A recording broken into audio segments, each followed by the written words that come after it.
Hello everyone, I'm here in the UK. I was formerly a club and radio DJ and music journalist. These days I'm an author, researcher, speaker in truth and alternative type issues. I've been on this path for 10 years. My specialist area of interest has been who really controls the entertainment industry, and particularly the corporate music industry. And I've been full-time researching this for several years. I've put out 2 books titled Musical Truth, detailing all my findings. One of the most interesting areas of research to me has been discovering that the controllers of these industries are the controllers of every aspect of our daily lives, and particularly the architects of the current narrative that we're experiencing, are occultists. They're dark occultists. They adhere to ritualistic behaviors according to their religious belief systems, and understanding how they employ these is very key to getting to know what the next step is likely to be and what their next move is going to consist of. Also, a very interesting area for me has been studying the area of predictive programming, which is where aspects of events that are known to be coming are placed in popular culture. So you get it in music videos, movies, TV shows, and such. Also, being that these individuals operate through different groups and secret societies and mystery schools, they adhere to this tenet of placing the truth in plain sight. And it's also known as revelation of the method. And this is where they give us an opportunity to know what they're all about and what they're going to do. And we'll probably get into this later, but getting a handle on how and why they employ this tactic is very key to working out how to counter the various things they're doing to us. So I hope that will be useful later in the conversation. Could you talk to us about how all of these kind of came about around the same time? You see kind of this pandemic where everybody's on board, on time, and they're all implementing the exact same measures. So again, that goes back to Event 201, this predictive programming. Mark, could you talk to us about that? We can know that we have invisible controllers who hide in the shadows from the fact that virtually all countries around the world adopted the same lockdown measures at pretty much the same time, with just a few weeks different. There are a few rogue states like Belarus, Iceland, Sweden, and a few others that don't seem to be playing ball like all the other countries. But for the most part, the world as a whole went into lockdown around about the same time. And this was all in March. It was all around the time of the spring equinox, which is very important when we get into the nature of these occultists again and some of the dates that they observe with their ritualistic behavior.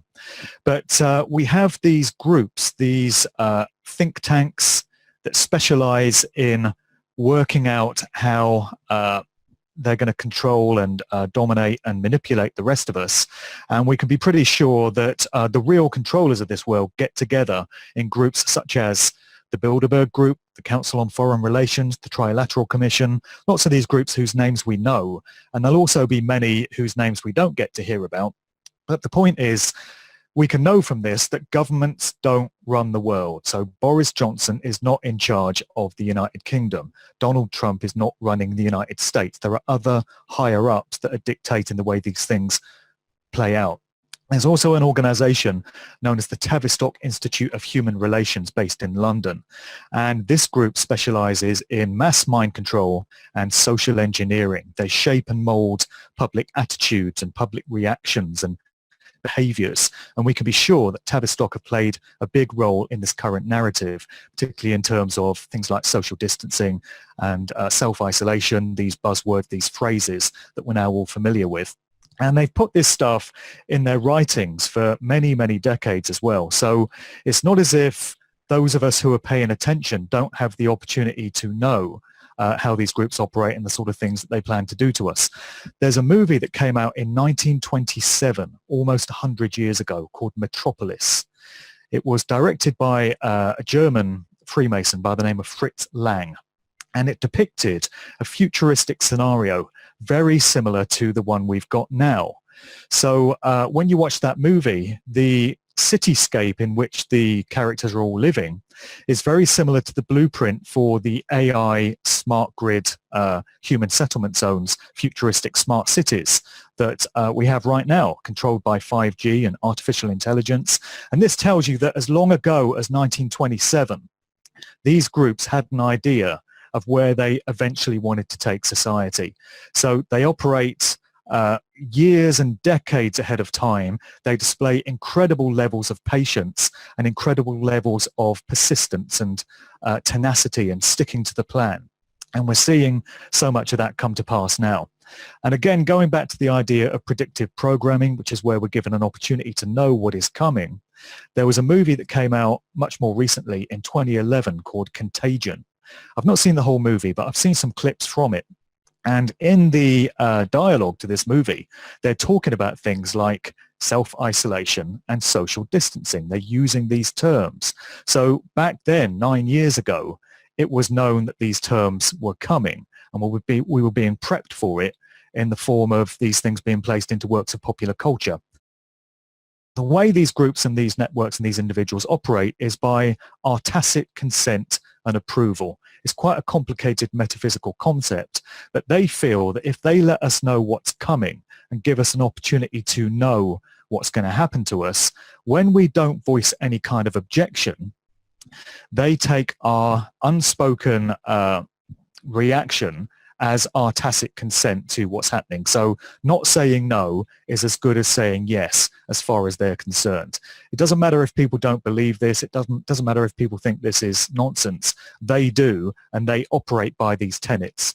And as I said earlier, understanding this gives us a good heads up on what might be coming next and how we get out of it just by voicing the fact that we do not consent. That's why I wear this T-shirt stating, I do not consent and I was never asked. I think that's a very affirmative statement to put out into creation. Sure, I just wanted to take up the issue of vaccines once again. I know we're all about trying to find glimmers of hope and optimism here. And I feel the subject of vaccines is where this narrative that the controllers are driving may come unstuck. Because it's been my personal experience from conversations I've had, and a lot of other people have messaged me to tell me they've had the same experience.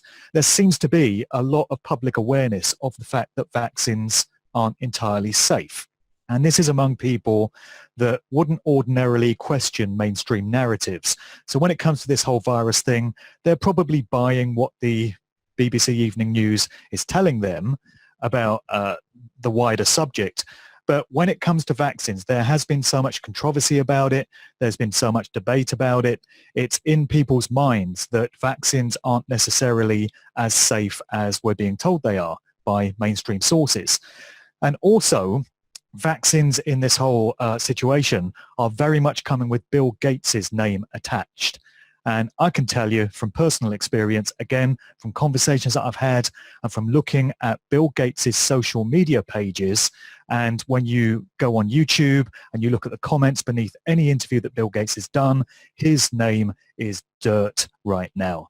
Bill Gates is getting savaged on every chat thread going. People are wise to the fact that he's Mr. Eugenics, he's all about population reduction, he's evil because that's his true nature. He's not what you think he is. He's not just this harmless, nerdy computer guy. He's deeply sinister. He's creepy. There's something about him. People know this about Bill Gates. So I think they're going to have to find themselves a new poster boy to push this whole thing, because anything which comes with Bill Gates' name attached, I feel is doomed to failure now. So there is some hope there because there's a big pushback against vaccines, and that's been as a result of alternative information being able to circulate, and the likes of us doing our thing and going against the mainstream narrative and offering people alternative information. I think we've seen some success in the pushback there's been already with vaccines, and that's got to continue in other aspects of what's going on here. But there is reason for hope and optimism there, I would suggest. Yeah, some solutions are very simple, as we've discussed. I mean, this is my smartphone, so I never bothered going down that route. So when it comes to the contact tracing, if they operate by apps, nobody will be getting me with this. And this is my sat-nav, so I still prefer to read old school maps, so I'm not getting traced via my car either. But when it comes to solutions, so much of it comes down to non-compliance, just not acquiescing with the plans that they have for us. I did a rant video a couple of weeks ago where I was in my car and I was just sounding off because I just got back from the town centre and I'd been through the humiliating, degrading experience of trying to get into some shops just to get essential supplies. And it's the same thing all over the world, you know, these ridiculous bits of tape you have to stand behind. You've got some jumped up little tyrant on the door telling you where you can go. And in this video, I was just sounding off about how ridiculous this all is. And I got a ton of support from all over the world, people saying they felt exactly the same way. Now, just imagine if large numbers of us got together and said, we're just not going to put up with this anymore. We're not going to comply with these ridiculous restrictions. If nobody was having it, then these things just would not stick. And a great idea I've had in recent days is people have said, all the shops that have forced us to go through these degrading experiences, let's just boycott them from now on. Just don't go to them. Just frequent shops that don't force you to go through these ridiculous rituals. But in terms of drawing some hope and optimism and positivity from all this, look at what we've had dumped on us by the control system these past few weeks. They've thrown everything they've got at us all at once. And this is not their ordinary style. Normally they do things in incremental steps. They sneak things in gradually, the totalitarian tiptoe. But they've thrown everything in the kitchen sink at us, and this speaks to me of them panicking. They want to get all the pieces of their puzzle in place very, very quickly because they're concerned if they leave it much longer, too many of us are going to get wise to what they're all about, and the likes of us are going to be sharing too much empowering, inspirational information to other people. So we've got to keep that stepped up. We've got to get more and more people on our side of truth. We've got to get the numbers because they fear us. They fear that process happening. And we've got an indication of that. So we just got to keep it stepped up, keep doing our thing, never lose hope. And remember, history is being written every day and it's not a done deal yet. We get to decide how this whole thing plays out. Absolutely. Very well said. Thank you, Mark.